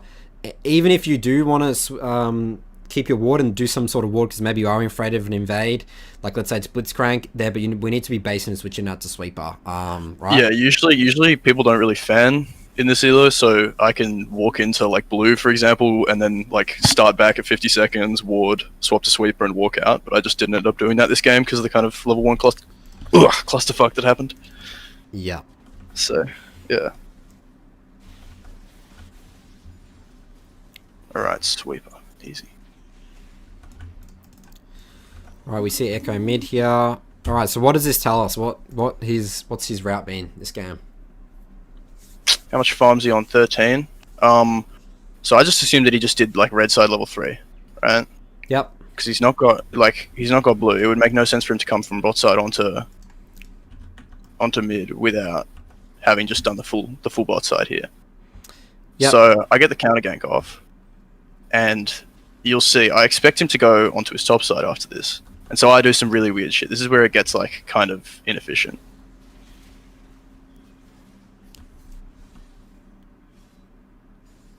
Okay, no, this is really good, Matt. Like, as you said, he's going topside right now. So we want to keep getting into his face. We want to get this crab before we invade him because we need health, right? We have no pots. Yeah, so one thing we need to be scared of, where's Set? Yeah, no idea. I don't know if Set has kill threat onto me, but I probably shouldn't risk that, eh? Okay, well, you see him, you back off, that's fine. Double crab, this is good. Missed the cocoon there. So the thing is, not good. Yeah, it was goofy. Echo doesn't go to his top side though. That's why I'm saying it's like luck. Because if he'd gone top side, it'd be fine. But he just walks bot without taking a single camp. Okay, so I mean, I guess what he's assuming right now is he's lost his topside jungle, which is incorrect because he needs to go top here because Set has priority, right? And Zed needs to base anyway. So, yeah, again, this shouldn't affect you, though. This shouldn't really matter. So you come down bot crab right here. Echo ganks bot. I mean, that's actually just, like, well played by him as well, like, honestly. He's going for a gank right now, but he's very far behind in farm. So, the way I'll be thinking right now, Matt, is his top side camps are still up, right? Then they haven't gone away. They haven't disappeared. We still have a potential to pressure top right here, right? Because think about what is Echo's options after this gank right now? He has to run all the way topside, pretty much. My bot side's down, right? Is it still down? I think it is. No, Actually, yeah, it definitely is. Probably be up pretty soon. It'll be coming up soon. Yeah, 2-minute timers, right? But Talisman junglers suck at doing Gromp, right? And so if he wants to do this, sure, but he's going to lose so much momentum for this. So I'd say this is not an option for him to do these top camps, your bot camps. Okay. So I would be thinking right now, I really want to base just the fact that like bot is like I don't want to say a lost cause, but like as you said, like look at this wave right now. Actually, this is pushing back in, so this is fine. But I just need to come back top right here to get some deep control wards. That's going to help me protect my Cass. Cass is going to scale up, and all these top camps are up. And I want to kill Echo potentially here as well, because you'll be level 5, he'll be like almost level 6, and he'll be like level 4, you know, around that time. So you're still much stronger. So, but this actually happens. He face checks again. Okay, this is actually good. I mean, this is perfect. All right. I mean, this is like the dream Elise game, honestly. Like 2 people face checking. Yeah, that's what I'm saying. I got very lucky. He just kind of... Not necessarily. I wouldn't say lucky at all. Like, you did the right thing. You double crabbed, opportunity presented itself, like, you got the kills, you know? Okay, so this is the big problem here, Matt. We need to base. This is not good. I don't end up backing until I got full jungle item. Yeah, so this is all tempo pressure lost. Right now, you're no longer a 2-0-2 Elise. Right now, you are a 0-0-0 Elise based on your items, right? Yeah. So this is not good, and you don't have sweeper trinket. So right now, your all pressure is gone. Like if you full clear right now, like your early game Elise, you're actually hurting your team more because you've got the kills and the experience, and you're doing nothing with it. Okay, we're at 5 minutes in the game, and we have no items. Mm-hmm.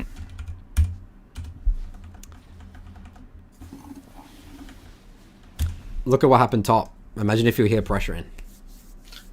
Yeah. So really important tempo base in, Matt. And I know you know about tempo base in, but you don't want to be greedy for items. Like as much as it's like really feels really cool to like base on like a runic echo, is like, oh, it's so good. That's for champs like Karthus and Olaf, and this is not Elise and Shyvana. Actually, that's where the playstyle comes from, because you're Shyvana. Yeah, it's a big shift thing. Yeah. So this is again teaching you wrong jungle fundamentals. Yeah. Because now the worst thing about this is, look, he's essentially caught up now. You know, like even that counter jungling Raptors didn't mean anything because he got his 3 topside camps. He doesn't care. You know. So he's essentially caught up. I mean, he's level 5, you're level 5, probably close to level 6. I mean, I guess you do have some sort of experience advantage, but we didn't pressure as much as we should have, you know? Mm-hmm.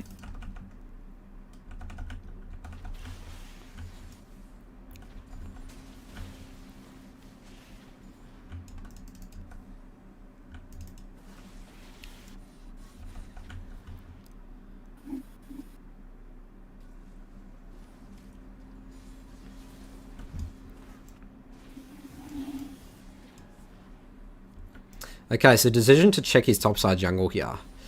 Where would you assume that Echo is? I mean, obviously it's easy to say in hindsight right now, but like, were you thinking, why did you invade here? Do you think he was here? No, not at all. But I to be honest, had no like read on the situation. I thought these camps would be down. So if anything, I was just walking in to see what it was, you know, case the joint, and I was just looking for the extended gank on mid lane, but I really could have just walked through the lower river entrance as opposed to the So I mean, I think right here, just hit the scrying plant, check the camps, but right now he's on his red, right? Because the buffs came back up, right? So he's most likely doing his red, right? So I think that we choosing to invade here, like again, you're right, you assume that his camps are gone, hit the crab, and then come down, because you need to keep getting in Echo's face. Like, I think that we can't be letting him get away with getting... He should be pressured on every single camp, you know? Mm-hmm. Given the early game that you had, you know, that you're super far ahead. Yeah. Oh, nice. This is good. Alright, we get his ult. That's really good. But he's taken all his camps. This doesn't matter. You're looking for him again. Bot has priority. Nice gank. Well played.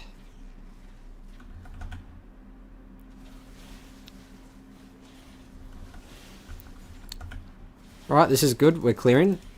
This is actually not what I expected. I expected you to just keep ganking over and over again. But this is actually good. This is efficient. Echo is top now. He's probably on his Krugs. So I think top dies after he shows on a ward here, which is unfortunate. I plan to clear towards top side here and then go for a gank, but I think that kind of gets lost after the death. So this is good. You're getting in his face. This is exactly what I want you to be doing. Taking the crab, contesting these camps.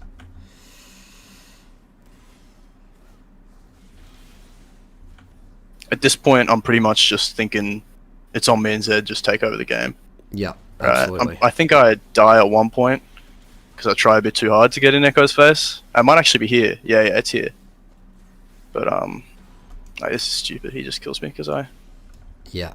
So the way we need to think of Elise as well is very much small wins and playing from range against Echo. Like, Echo wants you to play on top of him, right? That's like his strength.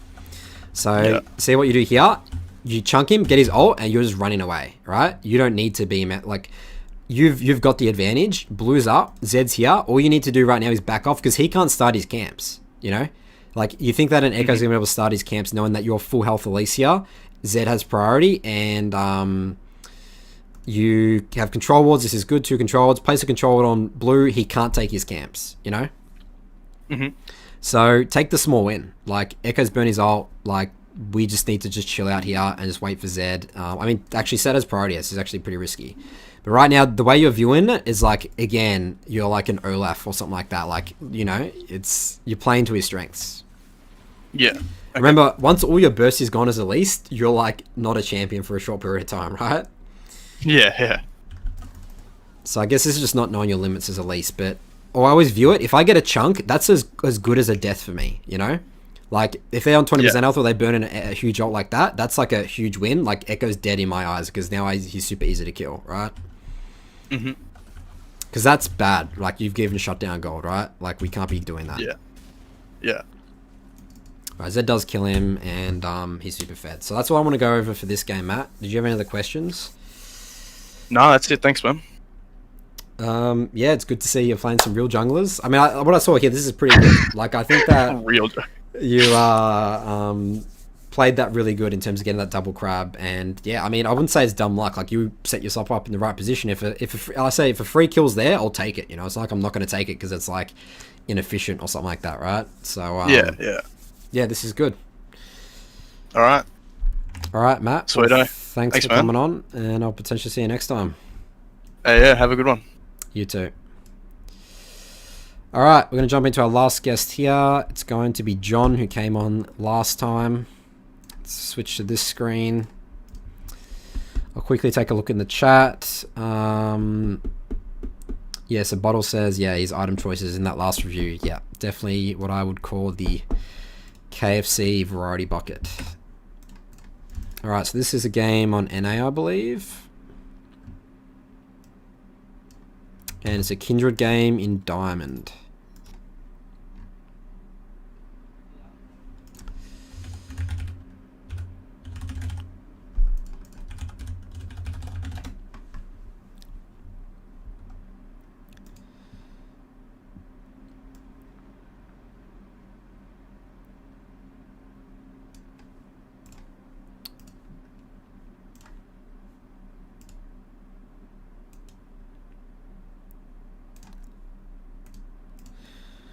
Right, so we're logging on to NA now. We'll get the replay going. If you guys have any questions in the chat, now's the time to ask. Again, this is going to be our last review of the night. Diamond for Kindred.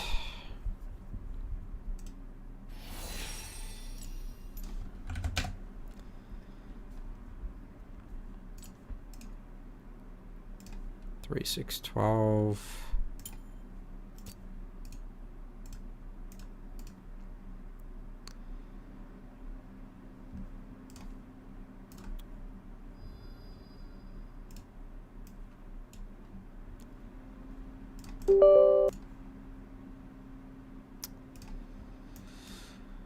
All right, John, you're on the air. Can you hear me all good? Oh, How are we going since our last review? Obviously, this is welcome back to the show, by the way. Kindred game. Is your mic working, John? yes. All right, cool. Yep, Kindred games. This is a complete 180 from Nunu. Tell me about the Kindred pickup, John. So I actually used to be a Kindred main, Ah, and I'm gonna load the stream. yep. Because- Got your game up now. Let me know when you can see it. Yeah. All good. Yeah, I can see it now.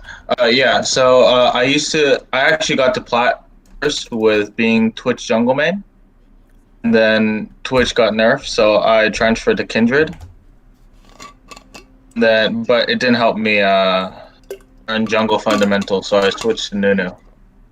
I'm trying to pick up Kindred as a pocket pick for against early game junglers.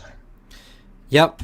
I definitely think he can very much punish early game junglers. I mean, Kindred's a very good level 2 gank champ. You have a lot of options early with Kindred. Obviously, you can do red into straight gank or like invade. Like, there's a lot you can do. So tell me a bit about, John, your game plan here. What are you thinking? How are you going to punish this Fiddlesticks jungle?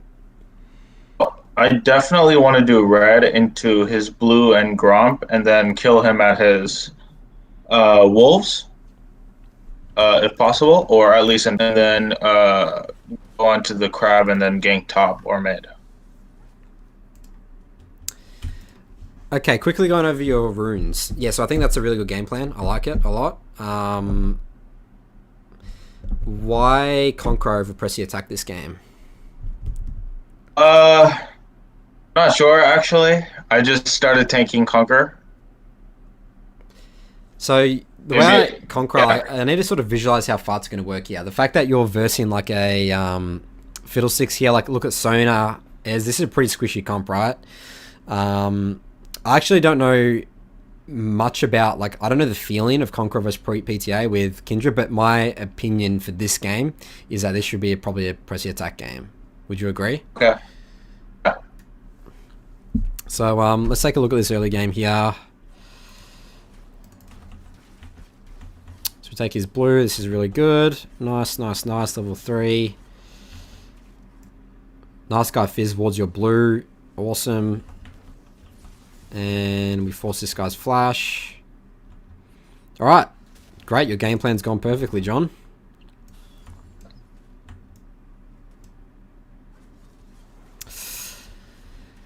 Okay, so let's think about this a little bit, John. Where's Fiddle going after this?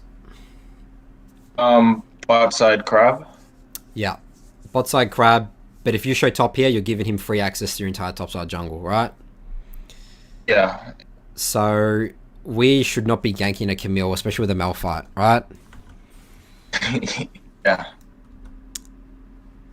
I mean, it's good you chunk him here, but because the way that I view this as well is Camille might not respect you, but she should know you're here, right? So she's going to play safe. She's not heavy trading right now. She's full HP. You have a Malphite who literally just queues, and that's all he does, right?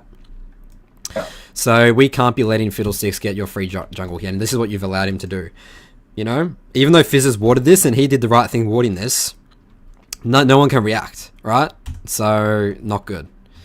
The way that I'm viewing this is Fiddlesticks is level 2, you're level 3. He's not going to get a single camp after this. You know, keep getting into his face. The same as what we talked about with Matt in the last review about the Elise into the, what was it, an Echo.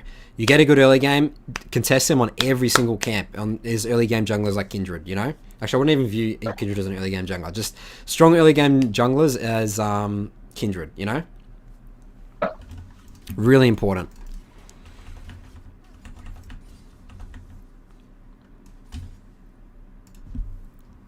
So yeah, look, he's now taken Gromp and Blue, and now he's caught back up, and he's even getting bot crab. You should have taken both crabs and defended your bot side jungle. Yeah.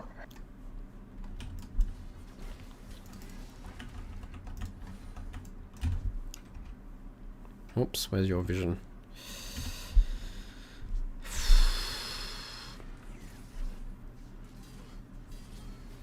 So again, we can even demonstrate right here. I mean, it's obvious. Just about, again, how you let Fiddle get back into the game. He was level 2, and you're level 3. Now he's level 4, now you're level 3. And he's forced you out of the jungle, right? Yeah. So now it's the opposite. Now he's flipped it. Now you're on the back end, you know? Yeah.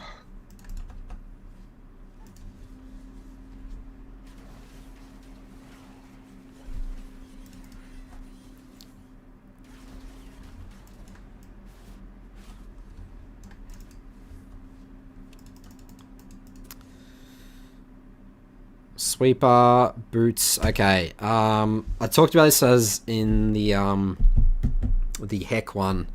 I really don't like getting boots as a jungler if I have money to buy. What do you got? You got warrior, right? Yeah, warrior. Yeah, we need longsword. It helps the clear. It helps you stronger ganks. Like boots, yes, move speed's nice, but the move speed's pretty terrible with boots of speed. Like it's not like tier 2 boots. So I just like longsword better. You're gonna clear camps quicker, and like at the end of the day, this stage, like it's not like you're everywhere on the map. It's not like you're building Moby boots, right? You need to clear your camps to like get strong, you know. So Yeah. I really don't like getting boots on my first clear. Okay.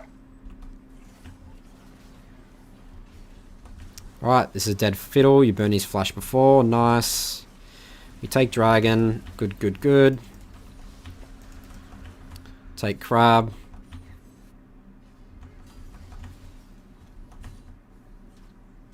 Yeah, because think about how weak we are right now. You think we can kill a level 6 Garen with boots and like a skirmisher saber? No. I mean, we probably can't kill him with longsword either, but it's better than boots, you know?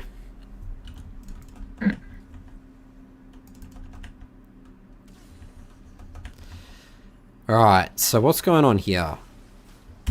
What do you think about this invade? Do you reckon this is the right move right here? Not really.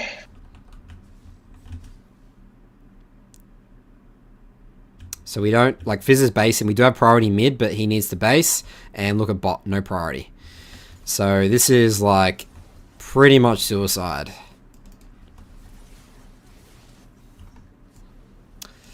So yeah, we definitely want to be looking at lanes before we do an invades. I like that. So this is the trap you always fall into. Just because you can invade Fiddle doesn't mean you can, because you need to look at lanes, right? So really important to just not give away those free kills. You did trade 1-for-1, which I think is okay, but yeah. Sorry, Berserker Greaves is actually really important in Kindred, isn't it? Yeah. Yeah, no, you actually are right. You want to actually go into boots of speed on just Kindred. See, this is where my Kindred knowledge lacks. So actually, you did do the right thing, I think, because Berserker Greaves is super important as Kindred. So, yeah, ignore what I said about the boots. That's just for Kindred. You definitely need Berserker Greaves. But, yeah, the invade here, yeah, not good. So, that's all I want to go over for this game. John, any other questions around this? Not really on Kindred, but I do have a question about Jarvan. Yep. And Jarvan's secondary tree, I've been testing out the Hourglass and Cosmic Insight over the Domination tree. Wait, sorry, say that again? What was that? You say Hourglass? Oh, no, the thing that builds into Hourglass. The thing that builds... Stopwatch. Stopwatch. Yeah. So, I've been testing out Stopwatch over Domination. Yeah, Stopwatch over Domination. Yeah, so Stopwatch Cosmic Insight's the way to go for Java now. And you build Stoneplate. That's the item you're looking to build. So you go Cinderhulk, Black Cleaver, Stoneplate. But if you feel like you don't need damage and you just want to go full tank, then you can go Stoneplate and not get Black Cleaver. But I really like getting Black Cleaver than Stoneplate. So yeah, that's the way to go. I actually like that way more than Domination on Jarvan. Yeah, okay.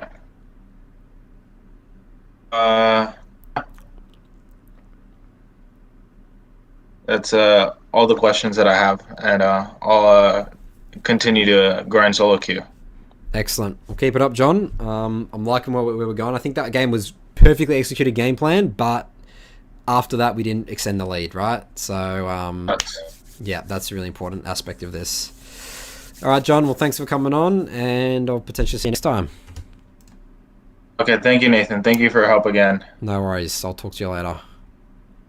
Thank you. All right, so that's it for this episode of Your First Jungle Clear. Griffin in the chat says, I'm new. What is YFJC? So this stands for YFJC, stands for Your First Jungle Clear. I go over the early jungle path of members in my community. If you want to join my Discord, feel free. About 2 hours before the show, this time every week I do it. I will ask if anyone wants to come on, what's the game they want me to take a look at, and it's literally just first in, best dressed. And we'll jump on, take a look at early path. And the reason why it is early path is because it's really important for your early game as a jungler. It's where you have most impact as a jungler, the early game. If you're messing up the early game, the game is just on hard mode. Like, you just don't want to be messing up the early game as a jungler. I mean, I think it goes for all roles, but jungle more specifically, because again, you have the most impact. You're not stuck to a lane. You can theoretically impact all 3 lanes and shut down the enemy jungler. Alright, so if there's no other questions in the chat, I mean, we are going a bit longer than usual. I'm going to wrap it up for this show. Thanks for watching, everyone, and I'll potentially see you in the next stream or video. My Hecarim guide is going to be released this week. Really excited for that. He's getting some buffs as well, which were announced for the next patch. Hope it doesn't completely ruin my guide, but I'm pretty confident that the guide will still be very practical and useful. Alright, thanks for watching, everyone, and I'll catch